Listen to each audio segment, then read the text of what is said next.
अस्सलाम वालेकुम, कैसे हैं आप सब। आई होप कि आप सब लोग ठीक ठाक होंगे और वेलकम है आप सबका आपके अपने यूट्यूब चैनल पे।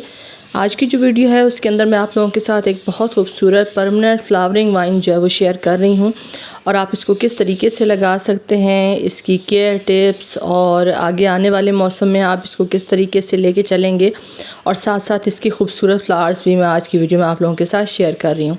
ये जो खूबसूरत आपको पर्पल कलर के फ्लावर्स नज़र आ रहे हैं, ये देखने में तो कई लोग इसको मॉर्निंग ग्लोरी ही कहते हैं, लेकिन क्योंकि ये फैमिली सारी सेम है, इसी फैमिली के अंदर जो है वो मॉर्निंग ग्लोरी भी आती है, उसके अलावा आल्मो वाइन भी आती है, रेलवे क्रिपर भी आती है। तो इनके फ्लावर्स का जो पैटर्न है या शेप है वो तकरीबन चेंज एक दूसरे से ज़्यादा नहीं होती और सिर्फ ये है कि कलर्स के हिसाब से और क्योंकि पत्तों के जो शेप होती है उसके हिसाब से थोड़ा सा जो है वो आप इसको समझ सकते हैं कि ये कौन सी वाली वाइन है।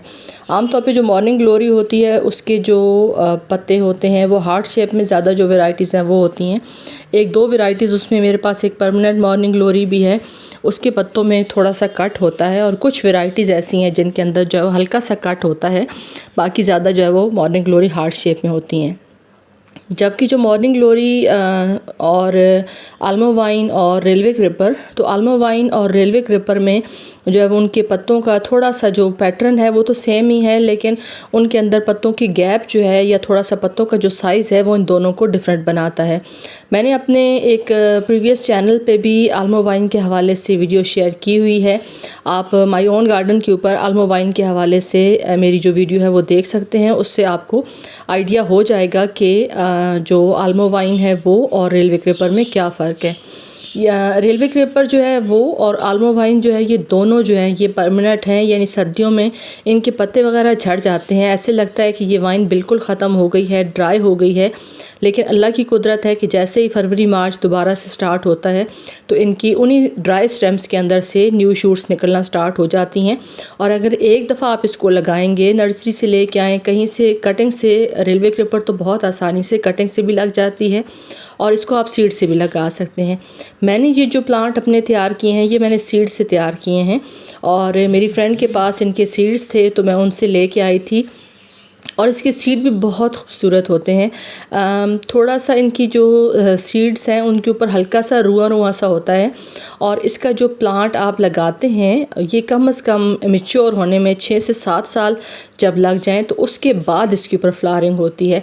क्योंकि मेरे पास जो छोटे वाइन वाले फ्लावर्स थे या प्लांट थे उनके ऊपर कभी भी सीड्स नहीं बने और मेरी फ्रेंड के पास पिछले काफ़ी सालों से ये लगी हुई है, तो हर साल ही उनके पास जो प्लांट्स होते हैं इसके उसके ऊपर सीड्स बनते हैं। तो अगर मुझे ज़रूरत हो तो मैं उनसे ले आती हूँ। ये आप देखिए इसके पत्तों का जो पैटर्न है वो आप चेक कीजिए, ये इसके पत्तों का पैटर्न है और अब मैं आपको दिखाती हूँ कि आल्मो वाइन के जो पत्ते हैं वो किस शेप के होते हैं। अब ये आप देखें, ये आल्मो वाइन के फ्लावर भी हैं और ये इनके पत्तों का जो है वो साइज़ है, क्योंकि ये थोड़ा से बड़े साइज़ के होते हैं और इनके अंदर कट ज़्यादा होता है। अब ये जो मेरी वाइन है इसको मैंने लगाया था फरवरी मार्च में, आप इसको आसानी से सीड्स के साथ लगा सकते हैं।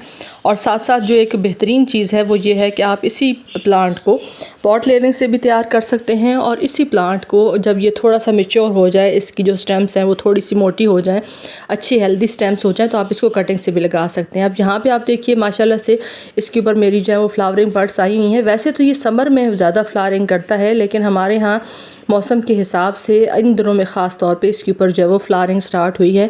शदीद गर्मी का जो मौसम था उसमें इसने अच्छे से ग्रोथ जो है उस तरह से ये ग्रोथ करती रही, लेकिन इसने फ्लावरिंग जो है वो नहीं की थी।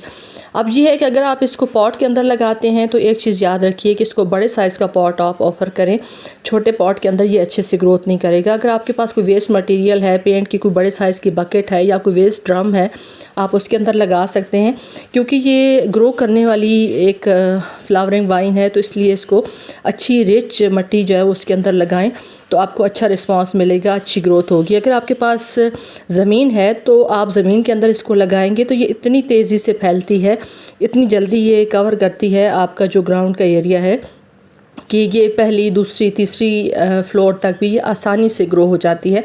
और मैंने अक्सर घरों में इस तरह से लगे हुए इसको देखा है कि ये लगी हुई तो ग्राउंड में है, लेकिन जब ये ऊपर की तरफ ग्रोथ करती है तो तीसरे फ्लोर, चौथे फ्लोर तक ये आराम से जो है वो ग्रोथ कर जाती है।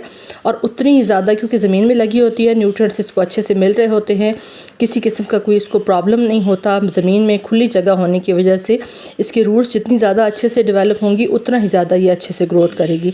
अगर आपने इसको पॉट के अंदर लगाना है तो फिर आपने ये करना है कि इसको आपने बड़े साइज़ का पॉट ऑफ़र करना है, और जब आप इसको लगाएंगे तो सहारे के लिए कोई बैम्बू स्टिक्स या कुछ इस तरह का मटेरियल जो है वो साथ लगा दें, ताकि आपका जो प्लांट है वो उसके सहारे से अच्छे से ग्रोथ कर सके। दूसरा, ये पॉलिनेटर्स को भी बहुत ज़्यादा पसंद है, ख़ास तौर पे इन दिनों में हनी बीज जो है वो बहुत ज़्यादा आती हैं। तो ऐसे प्लांट्स जो आप ख़ुद लगाते हैं इस तरीके से कि उनके ऊपर पॉलिनेटर्स अच्छे से पॉलिनेट करें, तो फिर उनके अंदर ज़्यादा चांसेस होते हैं कि उनके अंदर ग्रोथ भी अच्छे से होगी। और अगर आपने वेजिटेबल्स वगैरह लगाई हुई हैं तो उनके लिए भी पॉलिनेशन के लिए ये पॉलिनेटर्स आते रहेंगे। किसी किस्म का इसके ऊपर कोई पेस्ट का अटैक नहीं होता। काफ़ी सालों से मैंने लगाई हुई है, अल्हम्दुलिल्लाह अच्छे से चल रही है। सिर्फ ये है कि इसकी मिट्टी के अंदर नमी बनाए रखें तो ये बहुत अच्छे से आपके पास चलेगी। और एक दफ़ा अगर आप इसको लगाएंगे तो ये कभी भी ख़त्म नहीं होगी, साला साल आपके पास चलती रहेगी। विंटर इसका डोरमेंसी टाइम है, जैसे ही विंटर ख़त्म होता है फरवरी मार्च में इसकी दोबारा से जो ग्रोथ है वो स्टार्ट हो जाती है, न्यू शूट्स निकलना स्टार्ट हो जाती हैं। तो आई होप कि मैंने काफ़ी डिटेल के साथ इसकी सारी जो केयर टिप्स हैं वो आप लोगों के साथ शेयर की हैं। अगर आपके पास ये फ्लावरिंग वाइन है तो ज़रूर इसको मज़ीद प्रोपिगेट करें, और अगर आपके पास नहीं है तो इसको ज़रूर नर्सरी से लेके आएँ और अपने गार्डन की जो खूबसूरती है उसको मज़ीद निखारें।